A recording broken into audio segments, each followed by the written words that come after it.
Good morning, everybody. Welcome to the Flow Show. Here we are, Thursday, the 6th of November. And a few things going on once again today. Lots of news floating around. Lots of stuff to get our teeth stuck into, which we will do shortly. Morning, Kate. Morning, Ryan. Morning, everybody. Hope everybody is doing all right today. Yep, hope so as well. If you're not, let us know in the comments and we'll see if we can cure your ailments as well. Right, let's go. Or get you an appointment with the doctor. Yeah, one doctor, depending on what type of doctor you're looking for, of course. But yeah, there's all sorts. Anyway, right, let's get going. Japan, the good old BOJ, are going to be waiting a bit longer, perhaps, on the wages front. We got earnings data out. This silly calendar doesn't show all the news. It shows overall wage income up 1.9% as expected. Overtime pay year on year up a bit. But the news is in the real cash earnings, which came in at minus 1.4%, which was not as bad as the estimated down 1.5%, but it's still a negative number.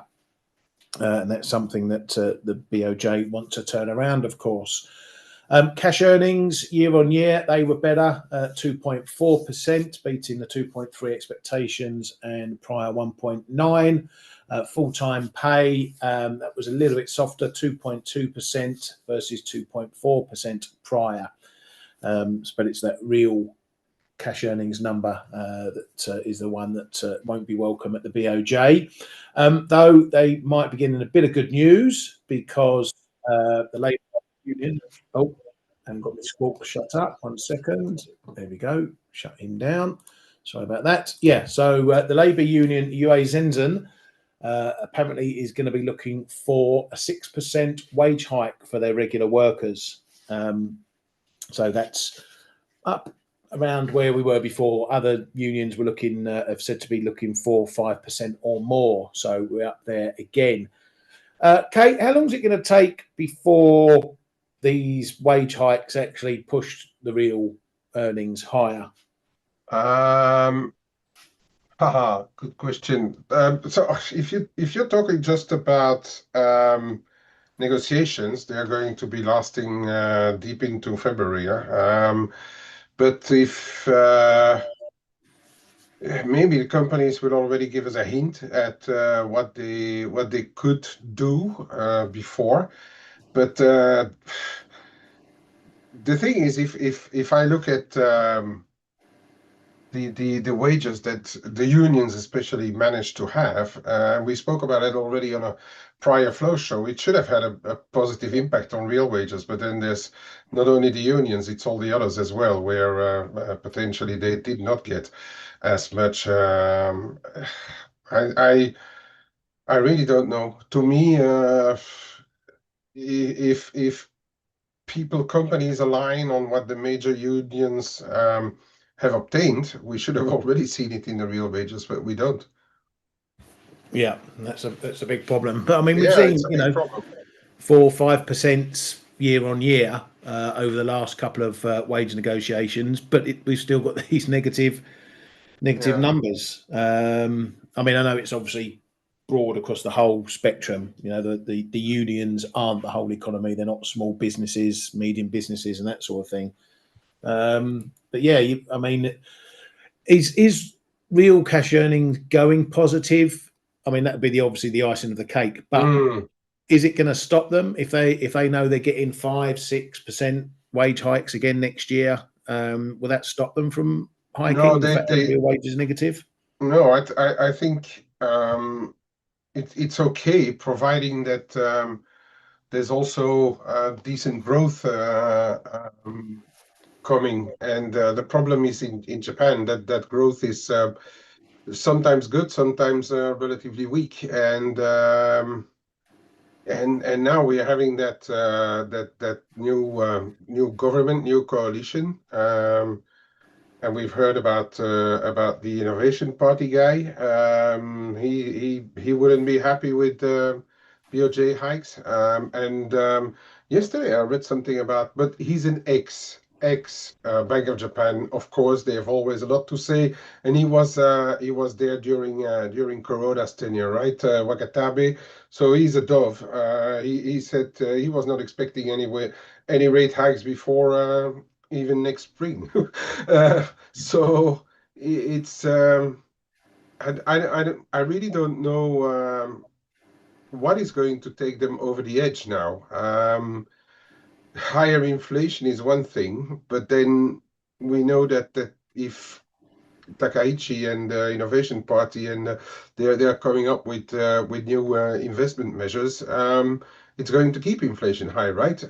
It's going to mean more spending and probably push inflation higher. On the other side is Ueda, um, because we know the two descendants, but is Ueda and the rest of the crew, are they ready to really help the government out and just wait to hike rates longer?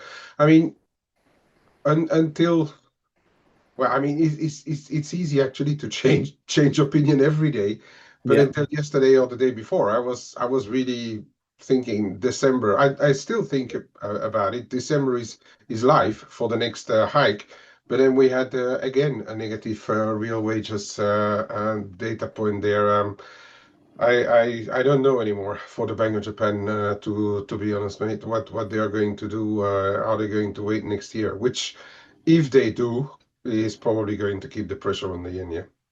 Yeah. Yeah. I think that'll definitely be decisive on the yen at the December meeting if they don't go. Yeah, I'm still sticking to my window any time from now until Yeah. March or something. But yeah, it's like you say, one day you get a great bit of data or a couple of bits, and you think, here we go, and then the next you get something like these earnings, and you think, oh, well, that's going to keep them on the Mm, cautious side of things. But yeah, I don't know. Let's just trade with the swings and roundabouts. yeah. Worry about the times we get there. Right, let's move on to the RBNZ. And Hawksby says the labour market has deteriorated as expected, though we expect employment to improve from here. He says it's a multi-speed economy in New Zealand. SNB's Shudin, speaking again, said we expect inflation in the desired range with current interest rates. Now, here's a comment. He says the SNB balance sheet doubling its current size would also work. Now, the SNB do QE, but they don't so much do asset purchasing, they do currency tinkering. So that case suggests that they're going to be a bit more active in the Swiss to counter inflation or weaker inflation. Inventive. You call it they're inventing or getting more and more inventive. Yeah, I mean it's a bit of a statement where we Yeah. just had ECB Schnabel saying that they would let their asset purchase program run off. I mean SNB would start one. That's going to it should impact the Swiss franc, right? It should. Well, it will do, yeah, because they'll be doing it in their currency. That's where their balance sheet mainly is. It's Yeah, not yeah. in asset bonds and everything else like everyone else. So yeah, there's been too much of a reaction in the Swissy, but No. yeah, maybe It if went unnoticed because I must admit I didn't see it either. When did they say that, Ryan? Oh, it was no. an overnight Yeah, comment. yeah. Yesterday afternoon, I see it now. Yeah, Late 5 o'clock. afternoon. Yeah, 5 o'clock our time. So I'm putting yeah, it in maybe it the just slipped under the radar for yeah, most people. very much so. I'm going to tweet it. That might get me 20 pips more in in the Swissy. We shall Yeah. see. Anyway, right, moving on. Over to the clown show. Well, one of the clown shows. We've got two big tops operating here in the UK. One is in politics. Rachel Reeves apparently is going to spare the banks from hitting them with taxes over the budget. This has sort of been a bit of an on-off story. Will she, won't she? There's been other reports that Starmer wants her to go for maybe smaller tax hikes, but on more things. So broadening it out to keep the pain to small punches rather than a big mallet round the head. Either way, both going to hurt. She's apparently going to pull out another policy that's been talked about but hasn't yet come to fruition, which is a tax on EV drivers, a pay per mile charge, which will go down like a lead balloon, obviously. So we're still getting floods of headlines of what may come, what may not come. Some of it's new, some of it's old. As I mentioned at the start of this week, we're probably getting to peak saturation for all this news, and the market probably will get a little bored with it. But let's see what happens after the Bank of England. This stuff's not going away, but there's only so many times markets can read 100 headlines on the subject and keep trading all of it. So we'll see if that wanes later. Some data out this morning. Well, we had Japan's manufacturing and services PMI. I don't know why it's a combined one there. Whatever, they keep doing that. 5150 for that. So that's probably like a composite number. Their services came in a little bit softer, 53.1 from 53.3. Germany had some industrial production, missed expectations, coming in at 1.3%. That was a gain over last month's minus 3.7% year on year, not as bad. Over in Switzerland, their unemployment rate, non-season adjusted, ticked up to 2.9. The other one stayed unchanged. Spain, a bit of industrial production as well. No expectations for that, but it was lower than last month on a year-on-year basis at 1.7. We had some construction PMI data out, which saw Italy moving into expansion, Germany getting markedly worse, as did France. So no improvement in that sector as well. Same thing in the UK, construction PMI coming in lower, 44.1. Eurozone retail sales disappointed in September. It's been quite a flat summer over there for the whole across the broad Eurozone area. That came in at minus 0.1% and 1% on the year. Did I miss the Swedish CPI data? Yes, I did. That all came in green, so a little bit hotter than expected numbers there and hotter than prior. We got Norges Bank out too. They kept rates unchanged, 4% as expected. Say the policy rate will be reduced further in the course of the coming year. The job of tackling inflation has not been fully completed, but we are not in a hurry to reduce the policy rate. Anything else from those guys, Kay, of note? Steady as she goes right now. Just one thing of note is that Norges Bank is actually among the major second tier major central banks with relatively high rates. If you take away the emerging market or like Mexico and Rand and stuff, but Mexico, by the way, is tonight as well, right? Yeah, they do have relatively high interest rates at 4%, and compare it to Sweden and Europe, for instance. Yeah, and they kept it there, and they don't seem in a hurry at all to adjust them. But like all the others, data dependent. If anything would go pear-shaped, they're probably ready to act again. Yeah. So they're going to act in the course of the coming year. So that's an open book. Has to be noted, though, that over the course of 2025, they gradually went from, how should I say, a clear-cutting bias, projecting cuts, to gradually going over to a more neutral stance. So that's maybe one that we can note from them, as where Riksbank is now on hold, but they were they still had a much more pronounced dovish bias than the Norges Bank has gradually let go of. Yeah, very much so. But these guys are usually pretty clear when it comes to. I love Norges Bank. And when they're going to change. Norges Bank. They are very clear. And actually Riksbank, okay, there's sometimes a bit of divergence at the Riksbank board of governors, but Norges Bank is always extremely clear. Yeah, very much so. We also got a little bit of a early drop. It's I don't think it's out. It's been published on any calendars yet. Though I'll have to check. But the Challenger jobs numbers apparently dropped earlier. They came in at 153,000. I've been saying pretty much all week there was a bit of a risk that one was going to be higher. Not exactly fortune teller call, but we've seen some big numbers from UPS and Amazon and the likes. So we knew probably around 75,000 worth of layoffs were going to be in that number.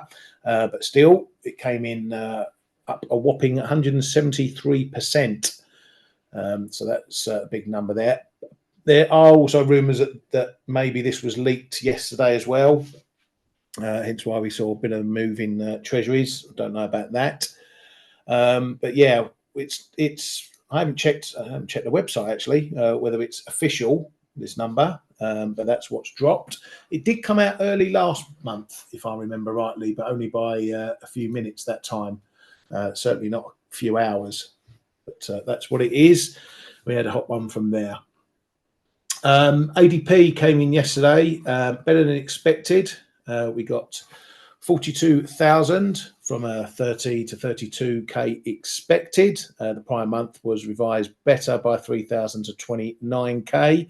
I think this number, we didn't see much of reaction in the dollar. I think it's the market's in a setting that it could have been worse. The fact it wasn't worse made it okay, even though 42k is a pretty soft number when you're looking at recent call it running averages or whatever over the last few years. So the jobs market is still in soft mode, but it's not falling off a cliff just yet. Within the ADP data, there were some wage numbers, which pretty much stayed unchanged. Those standing jobs are seeing 4.5% wage increases. Those that change jobs are trading up to a 6.7% increase. The PMIs were out as well. Canada had a pretty decent final, jumping from 46.3 to 50.5. The final S&P Global Services for the US, though, came in a little bit softer at 54.8. And then we got the ISM, which was pretty much gangbusters for a lot of the components. The services, main services number coming in at 52.4 was sitting right on that expansion contraction line. So a very decent beat there. Prices paid also jumping to 70. Was expected to come down to 68. Even employment improved to 48.2, so up a big point over last month, but still in contraction. However, the dollar tried to have a little rally, and it pretty much failed to do so, which was a very, very telling sign for a few pairs yesterday. Fed's Mirren was out and about. He went on a real waffle around all over the shop at some point. But the long story short, he said better than expected ADP data was a welcome surprise. He says he sees labour demand being not as strong as they want it. The jobs market data indicates interest rates could be lower than current levels. It says tariff income going away would bear on Fed policy. Talking about the court case. It says we want to get to a destination for rates faster than others. It says barring new information, it would be reasonable to cut rates in December. Bank of Canada's Macklem says monetary policy has limited effectiveness in tackling structural changes from US tariffs. Speaking about Carney's budget, he says budget incentives to enhance productivity are pointing in the right direction, but the execution of that will be key. Bank of Canada's not averse to cutting some jobs as well, partly due to Carney wanting to cut the public workforce. They're going to cut 10% of jobs, apparently. Mr. Trump, he's been having a moan up. He says the shutdown was a big factor in all these elections that we had this week, where he didn't do very well. He says the shutdown is impacting the stock market. He says we need to get the government reopened soon because it's impacting SNAP, food benefits, airlines, and again, repeated the stock market. So we know exactly what might push Trump to get a deal done on the shutdown, his approval rating, and the stock market taking a nosedive. Treasury Secretary Besant says he's very optimistic after the Supreme Court tariff hearing. Not sure what there's to be optimistic about. Kay, any comments on any of that stuff? Maybe the data yesterday? First of all, the Challenger jobs are official because it's on their website. I just went looking for it while you were talking about it. Yeah, I don't see what Besant really found positive in the initial chatter about the tariffs. That's probably going to be one that the markets are going to keep a very close eye on, because any abandoning or needing to abandon some of the tariffs before Trump finds other numbers in the rule book where he can hide behind to slap them on again. That's going to probably see a few wobbles in the market as well if that would happen. Yeah, for the rest, as you said, ISM not really giving it up yet. Yeah, it's green. But you are right. You're absolutely right in saying. I mean, the reaction was extremely muted. Looks like I'm not going to say the dollar has run its course. I mean, it's we can't say that, but because anything can really happen, especially that we have still the shutdown as well lingering. But it does seem that we found the extent of to where loans don't want to add to positions and maybe thinking about taking a bit of profit also. Of obviously the Challenger thing. I'm always surprised that we see those job cuts appear in one or the other report, like the Challenger right now, but then that we don't see, that we haven't seen it yet on in other reports. Yeah, we didn't. Of course, we have the shutdown, etc., but we haven't seen a massively negative NFP, for instance. ADP is back positive after a slight negative number, but it's a bit strange that those reports on the US job market. I'm kind of starting to think that one day or another we are going to have like one big, massive negative one there coming in, because we've also been talking so much about AI stuff, etc. And I mean, let's face it, that's not a job creator, right? That's rather going to be a job destruction, right? In the end. Yeah, very much so. Yeah, I mean, people need to understand the Challenger layoffs. For one thing, it's an intention to lay off. So a company could announce, "Oh, we're going to lay off 48,000 people," for example. It doesn't mean all those people will get laid off, and it doesn't give a timeline. It only tells you when that was announced. So UPS announced last week or whatever it was in their earnings in October, they were going to cut 48,000. That goes into the report. Now, if that 48,000 is going to be cut over the next 5 years, that is not going to impact things like NFP straight away. So there's a bit of nuance to it. I mainly use it just to see, are there lots of layoffs being announced? But it's hard to then extrapolate that into some of the harder jobs data. Yeah, but I mean, it's something that we heard since the start of the year, really, or Yeah. let's say since spring. And I'm not just thinking about this particular challenger. When I see Galaxy's comment there, I know that I've been in the markets for 40 years. I know about those things, but it's been happening since really springtime, and that's where I'm finding it a little bit funny that we don't see in any of the official reports really the big drop off. Yeah, we have those revisions. We could always say like, oh yeah, that's part of the revisions, and we had massive revisions again earlier in the year. But it's or is it? Yeah, maybe it's just that the official reports are all lazy and not showing anything happening until we get those massive revisions. It's possible, but that gives a very distorted picture in that case, of course.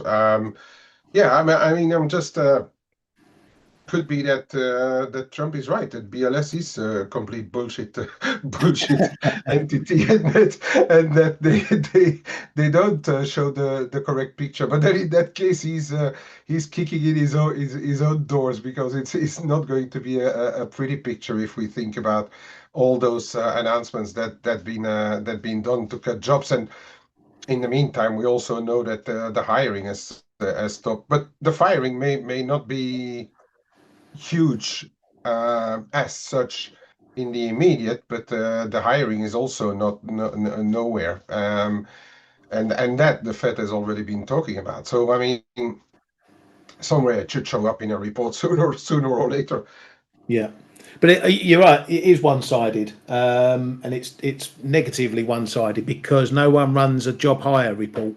No one runs a report where a firm, maybe in the earnings, says they're going to hire 10,000 people. Because yes, we may be low hiring, but there is still hiring going on. So perhaps someone needs to write a letter to old Challenger to even the balance up a bit and give us a hiring report as well, or maybe give us a Oh net yeah. number. So, but anyway, yeah, no one really pays attention to Challenger layoffs until something like today happens. But yeah, it's worth noting the nuances behind data like that. Anyway, moving on, and yeah, yesterday's price moves. This is a big reflection of why you're not getting some of the moves. These vols are coming down. Dollar yen now well below 8%. That's been above 8% for absolutely ages. Euro dollar 5.3%. This is getting into quiet territory for some of these pairs. So again, you got to keep a half eye on these vols, because it does give you an indication of how markets might move around data and whatever, and then you can taper your expectations to that.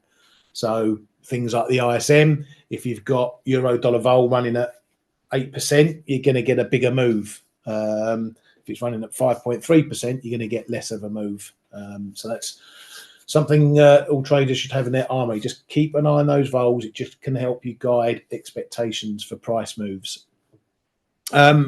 Right, I suppose we better talk about the second clown show going on today. That's the Bank of England, where we're expecting rates to be kept unchanged at 4%, though there's more than a few banks and institutions thinking there will be a cut today. So as far as broad expectation goes, we're not 100% that they're going to stay on hold. The votes are going to be important again. Market generally looking for a tighter vote at 6.3 from last time 7.2. I've got a feeling the risk that there could be an even tighter one of 5.4 maybe. But again, one of the risks we've got at this meeting is the permutations. This just shows hike unchanged cut.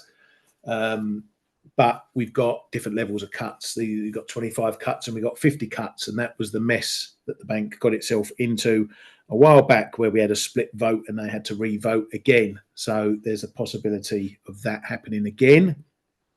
The market is leaning very dovishly into this one, which is a bit of a risk of a sell rumour by fact as far as the quid goes. So if they do stay unchanged, if it's a 6.3, we could well see a decent rally in the pound. So that's something to keep an eye on. Know what the market is looking at going in. Know what the market sentiment is going in. It's going in pretty bearish. So that's the risk, the price risk for today.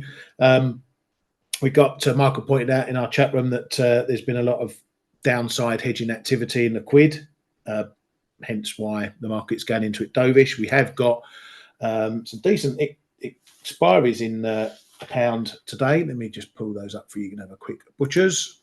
Where are we going? Dun, dun, dun. Stick it there. So we've got 131. We've got 1.29 billion, which for cable is pretty reasonable, but 129 is the big one. 2.39 billion going off in cable. That's quite a hefty lump there. So, Kay, what are your thoughts on this one? Are we going to see a rally in the quid? And if we do, is it going to get spanked? I'm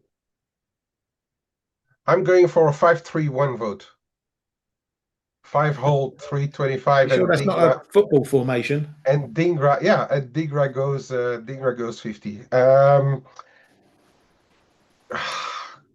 Yeah, I mean, we all it's if they hold, there's probably going to be a little bit of oh yeah, I mean, we may be a little bit too short sterling, etc. But then I guess that sooner rather than later, the attention is going to start turning back to the um, to the budget, right? The thing is, sterling could just rally a bit further because the market is short, right? The market is short sterling, uh, and I wouldn't only go over the statement, but because we have Bailey as well on afterwards, right? So it could last for over Bailey as well. It's like your the waves, yeah. We got a second wave over the statement, and then the first wave statement, and then the second wave over the meeting, the press conference. So yeah, we could have a bit of a recovery in sterling, unless they do what very little people expect and cut. They've been taken over the edge, and uh, that's they are not political, right? At the Bank of England, they won't do a political cut now to help Reeves. That's probably only in Japan that the Bank of Japan could do it. Yeah, I'm taking it into consideration that they might be a little short covering in sterling, but then I'm only small in euro sterling. I wouldn't mind starting to add again if we see 87 and a half, 60, on the euro sterling. Cable, I'm much less inclined to counter cable too much because of not a reversal, but the dollar may be having run its course a little for now. So cable, I'm less inclined to sell a rally. Um, but yeah, I think that if the sterling rallies on the back of Bank of England, unless they vote 6-3, right, or 7-2 for a hold, in that case it can rally a bit further. But I think that after a bit of wishy-washy, we're going to sell sterling again. Yeah, I'm 100% in that camp, and I'm like you. I'm not probably not going to touch cable. Yeah, I think euro sterling down to this zone, 50s, that sort of area down there. I think that's where we'll probably see some buyers stepping in. I think anything more than that could be an absolute gift, especially if we get down to 87.20. I think I'm going to be scooping a few up down there. But yeah, I'm in the same boat. It may, as you say, it won't be an instant thing. Okay, so you might find that the rest of the day the pound is looking a bit stronger, and it could move a bit more over the day ahead, tomorrow, whatever. But yeah, we're going to get right back into budgetary stuff. So I don't think many people are going to be rushing to buy a rally in the quid. So yeah, dip here. I'm going to be I'm going to have me fishing it out, I think, and you have to play it though, don't you? We have to if you buy a dip, you've got to be knocking some out in the rallies just to cover your carry costs. The same as what we've been doing previously. Yeah, same as what we've been doing. I mean, don't change the team if you don't have to, right? It's we're still there, and we still and I'm still thinking the same thing that is unless they really go for a dovish cut today, that we may be running into the budget, and then we see a bigger recovery in the sterling. But before that, it's still going to be hammered. Yeah, absolutely. Right, I'm just going to go back to Mark. He's asking a question about screens. Oh, blimey. It's each to their own, really. I did have 8 screens, and then I cut them down last year to 6 because I just wasn't using 4. When it comes to setups and whatever, you can always have too many, and you can always have not enough. So it's really whatever you feel comfortable with. I always have a screen open with my trading platform on. I have a screen open with my news. I have a screen open with my charts, and I have a screen open to do all the stuff and chat room and whatever. At the moment, I'm only really using 4.5 screens, and I've got sort of 2 spare to do other crap on. But you know, how many eyeballs have you got, Mark? You know, if you're trading off one screen, a laptop or something like that, yeah, it's probably not enough if you want to keep an eye on things that are going on. So it's all about, there's no right or wrong. It's whatever works for you, whatever you need to look at, and how easy you can look at that stuff. So yeah, I don't know what sort you're running. How many screens you're on at the moment, Kay? 26. No, I'm joking. Actually, 7. I've got six on my 6 on my PC, and I got my laptop running next to it. So yeah, but that's for various reasons as well. But if the question Mark is asking, I guess what do you put on your screens? Because you can only have one screen, but if it's a panoramic, I don't know, 125-inch screen, it's going to be good enough as well. I think that a lot of it is it depends on what your budget is as well. If you're running on low budget, there's one I can think of straight away is investing.com. They give like so much information on prices, news,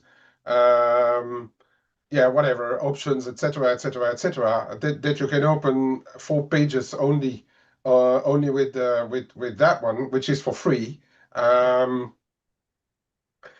then obviously you need at least one with charts. And then I don't know, your trading platform, and then a bunch of other tabs on whatever browser you use to have just a bit more information, or a Squawk, or thinking about Pixut, for instance, where you have a lot of news and information coming up as well. That is kind of the basic setup you need to have. I'm always of the opinion that you can't have too much information in a way, because could be that the equities are moving, but then could be that the commodities are moving, or gold, or oil, or something like that, and you see the moves. I'd rather have more information than a huge trading screen, if that makes sense. For instance, well, when I used to be at banks, we have like, and you can have it on most of the platforms. You have like your prices, etc., are windows, right? But I moved away from that, and I just have lines. So I have the one click trading, but with preset amounts.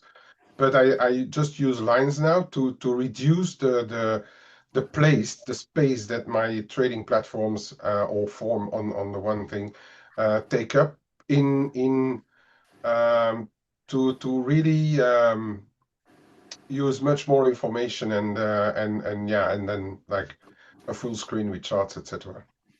Yeah. You got to have a good vision of what's going on in markets. You know, I like to go with little small charts of the majors just to keep a broad view of things.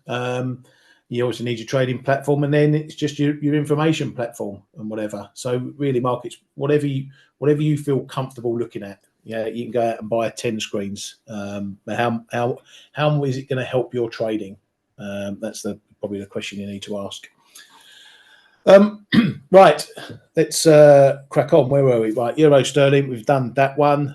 Euro dollar, yeah, it's again, it's probably just a little pendulum swing. Yeah, as Kay says, it may not be the end of the dollar rally. It's going to take a lot more to turn this trend around. So this is probably just we've gone far enough. It was very telling in this one yesterday. We got that good data from the US. There was every reason why the dollar could have carried on going, being bought up, but it didn't. And it was not a shock to me to wake up this morning and find us back above 115. I got stopped out the rest of my little short at 115.10. I'm sitting on my hands now, but this 115 level is going to be important. And I want to see another test. If we get another test that holds, then we've probably got a bit more of a bottom coming into play, and then we're probably going to be pushing back up again. How far we go from there is anyone's guess. We've got this break point at 115.40s, which I think is going to be important because it already resisted straight after that break. So that's going to be next level to watch. While we're above 115, we're probably going to see a bit of resistance coming in from 30s and probably up to 50, 60, something like that. But if we're getting above there, then we might start building on that. But as you can see, even this short-term move off this high, the 38.2 isn't until 116.40. So a long way to go just to turn around this sort of trend. So not out the woods yet, but once again, this 115 level is proving to be pretty significant in terms of where we go next. Dollar CAD, I'm not looking to buy a dip right here, Ali. I may consider quite a way lower. We have got some levels in play. I wouldn't call them levels I'll particularly trade. I'd like to wait for the juicy ones, maybe down to 140.30s or 140, maybe even back down to my old 139.78 level. At the moment, yes, we're looking a bit weaker. This, though, is just in, minor dip territory at the moment. It's not good that we're back under 141. Look for a bit of resistance again, 141.710, 141.20 on rallies. This is the level. It's a bit of an old level, around 89.90. Again, we've got another break point on the way up down here, 75, 80, 79, whatever you want to call it. That's potentially going to be significant. If we're getting under there, we might see a few more short-term longs thrown in the towel, and you get a bit of a steeper pullback. But I personally wouldn't be interested until we get to the low 140s, as I say, maybe this 140.30 area down here. What else? Dollar MEX. This one's piquing my interest. We've had a little blowout. We got up to that old 50 fib of that's the big 2024-2025 rally. Banged ahead on that up there. We're now back down again. We are, as you can see, I've just put these lines on more for visuals than anything else. We are in a bit of an uptrend. It's very slow. It's quite shallow, but it is respecting a bit of an uptrend now. I'm going to be buying into this 1850 level. If it holds, I think if this holds, then it could potentially mark a really significant bottom. And then finally, we might start seeing the trend turning around a bit, and we start eating into what we've seen all year. So holding this 1850 could be very, very significant. You got any thoughts on this one, mate? Yes. Hello? Yeah. Oh, I think I'm. Did you nod off? Hello. Do you hear me? Yeah. Oh, okay. Thoughts on the makes? Well, we will see tonight. Yeah, they're expected to cut again, right? Let me quickly. Yeah, they're expected to cut again. It's going to become important what they say now because they have kept their cutting bias until this evening. We will know what they say. We've had a bit of a mixed picture on the latest inflation. It has been coming down, but the downslope has flattened somewhat.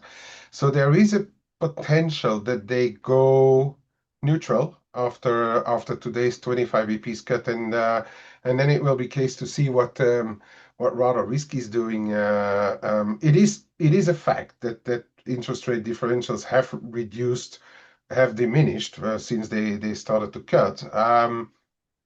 So there's less incentive to really be long makes for the real carry trade. Maybe less incentive, but uh, I'm I'm I'm still not out of it. Especially it could react a bit swifter if we get a bit of a bottoming out, let's say, for the dollar in for a while. It could for sure go and retest this 1850, and I'm even thinking there's stuff going on in the 40s as well, right? And I Yeah. think, yeah, around there, I wouldn't rule it out to at least go for a test and then see what happens. But I agree with you. Sorry, that if that zone holds, yeah, that's where I'm looking at the top end of that. Yeah, over there, like right, 1840s, right. That's where I think it's going to become important, and then we will see what happens because still not out of the woods with that USMCA. We still Yeah. don't know Yeah. what's going to happen there, and which could cause a bit of a trauma. But then I would assume that there is room and time to react if something stupid happens on the USMCA, right? For the time being, Scheinbaum and Ebrard are doing their utmost to stay on the right side of Trump. Yeah, so I would say we're going for a retest, and then we will see what happens. Yeah, very much so. And I just want to highlight again, okay, the importance of levels on charts, big levels on charts. We were talking about this 1850 when we were coming down into the 19s, how important it's going to be. It's been important since July. Okay, we're now in November and it's still important. You can take off everything else on your chart and you could have just traded that one single level, okay, for the last 4 or 5 months or whatever, and you could have had some decent trades against it. So that is the importance of your chart and highlighting these huge levels, because they do, when they do something, they can do something for months and months and months, and you don't really need anything else. Of course, when it's intraday, you want to look at everything else. But as I say, we highlighted this level way back in May, and look how long it's been in action for. Right, I'm going to pass it over to you, Kay. All right. Dimi, Kiwi. Um, yeah, I'm usually. I didn't put it on this thing before you spoke about the 23.6. Yeah, okay. It's a 1 week move. Yes, 23.6 coming in at 56.70. Yep, that's already capped. Yes. But the overall picture, I've been non-stop talking about it, that the Kiwi is still weaker than the Aussie. That is not looking good, and it's still not looking good to me for as long as we are below this 56.85 figure. It's still not a good picture right now. Bearing in mind the dollar having stopped rallying for now, it may be that we hang around here for a while. But if you pick one out, or if you think that the dollar is going to rally again, it's obviously one of those that is still the best currency to be one of the best currencies to be short of against the dollar if you think that the dollar is continuing to rise. Okay, for me personally, I'm looking at the dollar right now a little bit differently, but it's for sure, if you talk about the Kiwi, one of the weakest ones out there still. Okay. Somebody asked me to look at, are you looking at Pop Karim dollar Swiss? Well, as I said, I think couple of days ago. We are entering a zone here above 81 up to 81 and a half, bit of a traffic zone, right? So we went above 81 and now we are back below. Um, Again, this is for as long as this Euro Swiss remains slow, I would say it's still going to be a euro dollar proxy, right? But the thing is, seems like those Swiss officials are somewhere in the zone where they wouldn't want the Swiss to strengthen much from here. Because I just went back through those comments that Judin came out with last night, and she said that that Swiss franc has strengthened in real terms last year as well, and or this year, and she doesn't seem to be overly happy with it, and that's why she probably was talking about increasing the balance sheet as well. So with the I'm rather on the other side of the Swiss franc, but the dollar Swiss has a bit topped. Okay, if it goes above 81.50, 81.70 here, the medium term picture may change. Okay, and then we rally. But for as long as that doesn't happen, in you look at the dollar, how the dollar behaves really. I don't know what you want to be doing really with it, or if you want to wait for a retracement and buy it in the low 80s or so. That's also a possibility, of course, but that we start to do something like this because yeah, the dollar stopped rallying, but maybe just maybe it's just going to range a little bit. And look at this euro Swiss. It's trying. We really need to get above this 1530 zone. I would say yes, we're hanging around the trend line, but as I'm pleased to say, this is just a line on a picture, right? It's rather the zone here, 93.18 up to 27 or so in the euro Swiss, call it 1530. If that goes, then I think the Swiss continues to weaken. Gold, that thing is holding, and then I have straight away a couple of thoughts there, and oh, I'm looking at the clock. It's already that time of the day. So I'm going to be very quick.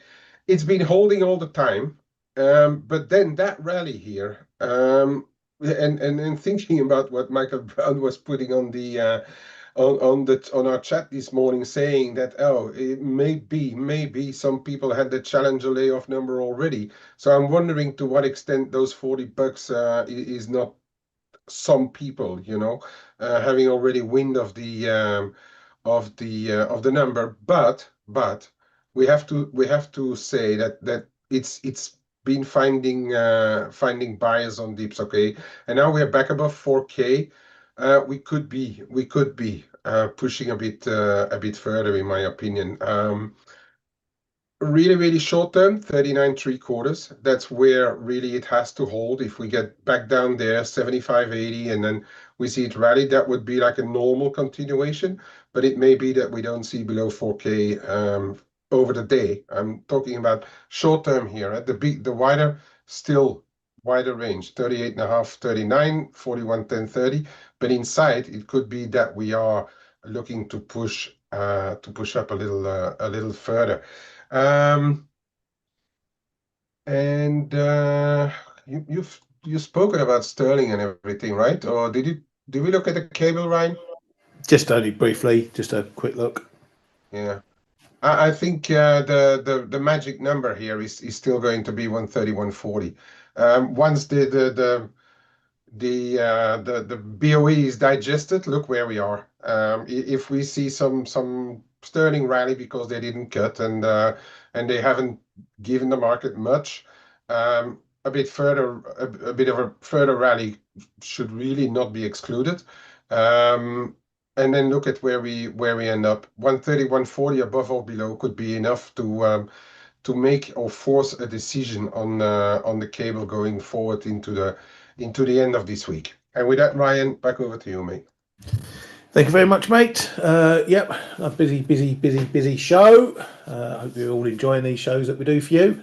If not, send your complaint letters to K-Man. And otherwise, we shall see you later on Face. What was that? I said if people have got complaints, they can send them to you. So yeah, take care over the Bank of England. Those of you in the chat room will have all that covered and see what mess these clowns come up with. Have a great day, everybody. We'll catch you tomorrow.